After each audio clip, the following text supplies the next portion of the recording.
Hello everyone, welcome to Learning Grammar. I am Abhijit Yadav and today we are going to learn how we can identify subject, verb and object in a sentence.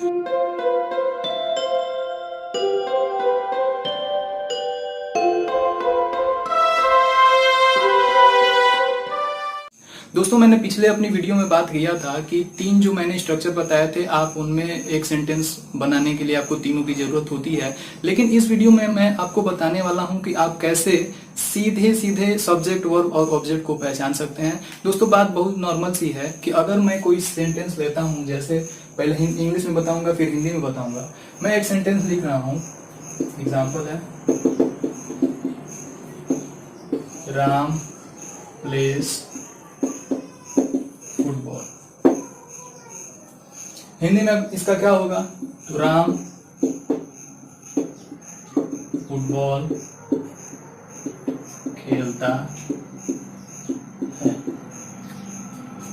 दोस्तों मैं इसी sentence में आपको तीनों का तीनों निकालना और पहचानना बता दूंगा कि कैसे आप एक सेंटेंस जो कि राम फुटबॉल खेलता है, इसमें आप राम जो कि हमारा सब्जेक्ट है और प्ले जो कि हमारा वर्ब है और फुटबॉल जो कि हमारा ऑब्जेक्ट है। मैंने पिछले वीडियो में बताया था कि एक सेंटेंस का जो स्ट्रक्चर होता है हमारा, नॉर्मली जो हमारा सब्जेक्ट और प्लस वर्ब होता है और दूसरा वाला हमारा होता है कि सब्जेक्ट होता है और सब्जेक्ट के साथ से वर्ब और प्लस ऑब्जेक्ट भी होता है। तो ये वही दूसरा वाला सेंटेंस है। आप देख रहे हैं कि इसमें सब्जेक्ट भी है, वर्ब भी है और ऑब्जेक्ट भी है।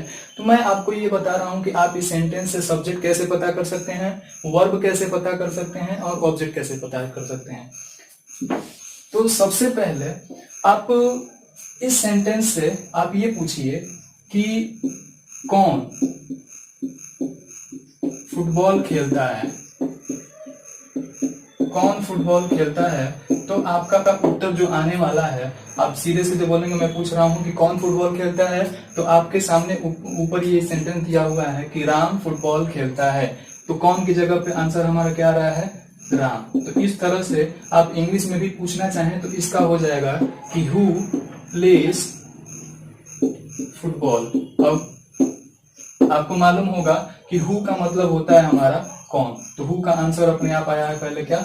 राम। तो इस तरह से हमारा आने वाला जो राम आ रहा है शब्द हमारा उत्तर में, वही हुआ हमारा सब्जेक्ट। मुझे आशा है कि बहुत आसानी से आप इस तरह से सब्जेक्ट का पता कर सकते हैं। और दूसरी बात हमारी ये आती है, मैं अभी ऑब्जेक्ट को पता करता हूं पहले, उसके बाद से मैं वर्ब पे आऊंगा।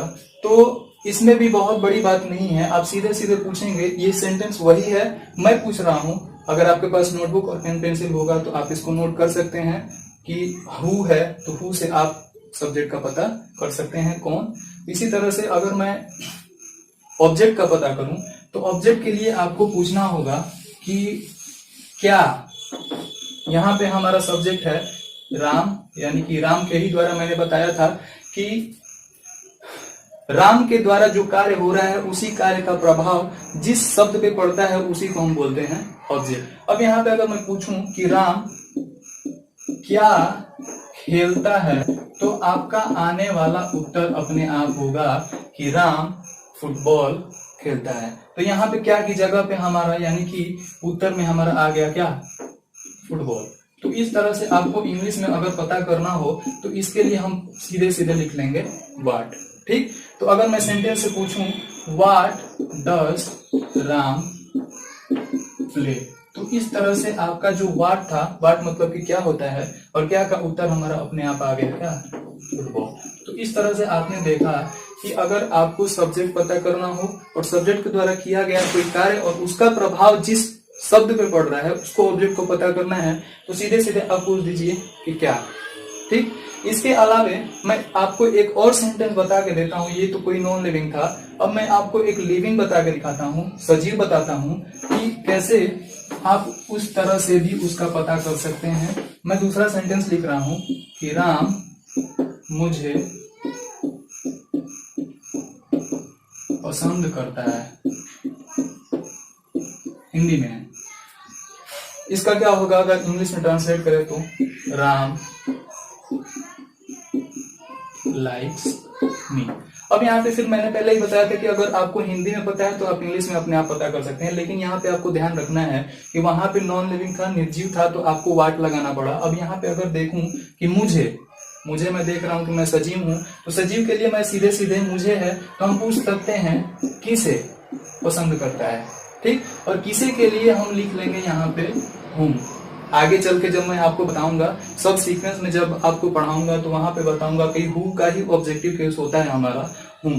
तो यहाँ पे अगर हम इस सेंटेंस से पूछे, इस सेंटेंस से कि राम किसे पसंद करता है, तो आपका आने वाला उत्तर आ रहा है कि राम मुझे पसंद करता है। तो यहाँ पे आने वाला मुझे ही हमारा क्या है, ऑब्जेक्ट। और इस सेंटेंस में देखेंगे तो whom does राम लाइक, अगर हम यहाँ पे लिखे whom does राम लाइक अगर लिख रहे हैं तो इसका उत्तर हमारा डज राम, ये जो दिखा रहा है whom does है किसे, तो इसी का उत्तर आ रहा है। जब उत्तर आप देंगे तो उसको निकाल के जब हमारा मी आ रहा है तो उसको उलाट के जब लिखेंगे आप सीधे सीधे शब्दों में, जैसे कि हम बोलते हैं कि हमें ये क्यों करना चाहिए, तो आप वहां पे लिखते हैं कि हमें इससे बहुत फायदा होता है इसलिए हमें इसे करना चाहिए। सेम उसी शब्दों में जब आप ऑब्जेक्ट को उसकी जगह पे रखेंगे, क्योंकि पता होना चाहिए कि पहले सब्जेक्ट फिर वर्ब और उसके बाद ही ऑब्जेक्ट हमारा आता है। कभी भी ऑब्जेक्ट सब्जेक्ट की जगह पे नहीं आ सकता, यानी कि ये जो ऑब्जेक्ट है इधर नहीं आ सकता, और उसी तरह से ये जो राम है हमारा सब्जेक्ट है वो उधर नहीं जा सकता।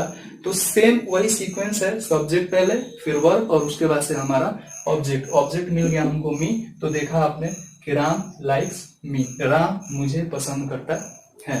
तो सीधे सीधे सजीव है तो सजीव के लिए आपको हूं यानी कि किसे से आपका सजीव अगर है तो वो मिल जाएगा।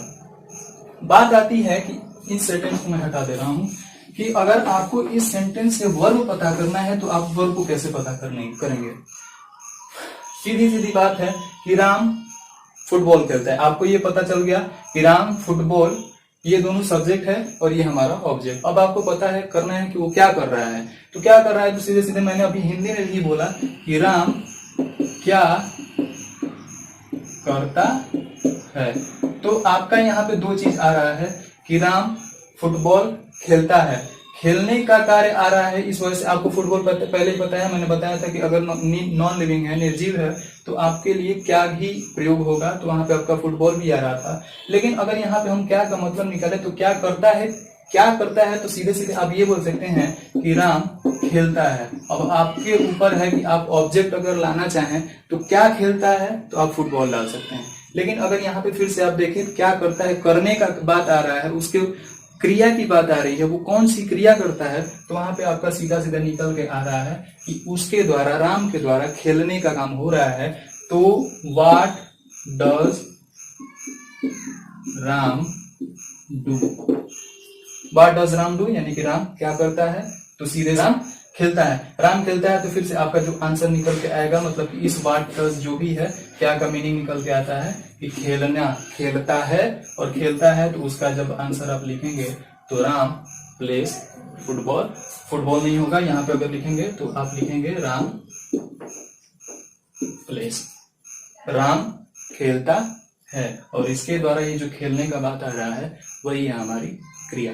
तो दोस्तों आपने ये देखा, मैंने जो अपनी पिछली वीडियो में बताया था कि सेंटेंस को फॉर्म करने के लिए 3 स्ट्रक्चर होते हैं। उन तीनों स्ट्रक्चर्स में से मैंने बीच वाला लिया, यानी कि दूसरा वाला लिया, ये वाला सब्जेक्ट वर्ब और ऑब्जेक्ट। इस वजह से क्योंकि आपको इसमें सब्जेक्ट भी देखने को मिल जाएगा, वर्ब भी देखने को मिल जा रहा है और ऑब्जेक्ट भी देखने को मिल जा रहा है। अब इस सेंटेंस में आप बोलेंगे कहाँ है, तो आपके ऊपर डिपेंड करता है कि आप उसको खिलाना चाहते हैं फुटबॉल। तो मैंने यहाँ पे भी देखा है, ये सब्जेक्ट हो गया, ये वर्ब हो गया और ये हो गया हमारा ऑब्जेक्ट। ये तो पहला वाला स्ट्रक्चर है, ठीक। तो इस तरह से आप सब्जेक्ट, वर्ब और ऑब्जेक्ट का पता कर सकते हैं। और एक चीज और आपको मैं बताना चाहूं कि जिस सेंटेंस में आपको सब्जेक्ट मिल गया, मैंने बोला था कि सब्जेक्ट के तुरंत बाद आता है वर्ब, वर्ब के तुरंत बाद आने वाला जो शब्द होगा वही होगा हमारा ऑब्जेक्ट, यानी कि वर्ब के बाद से जो कुछ भी आ रहा है वो हमारा ऑब्जेक्ट ही है, ठीक। तो अगर यहां से आपको सब्जेक्ट मिल गया तो इतना बात आप ध्यान रखिए कि सब्जेक्ट के बाद से जहां से वर्ब शुरू हो रहा है वही है हमारा प्रेडिकेटिव पार्ट। आप इस बात को ना भूलें।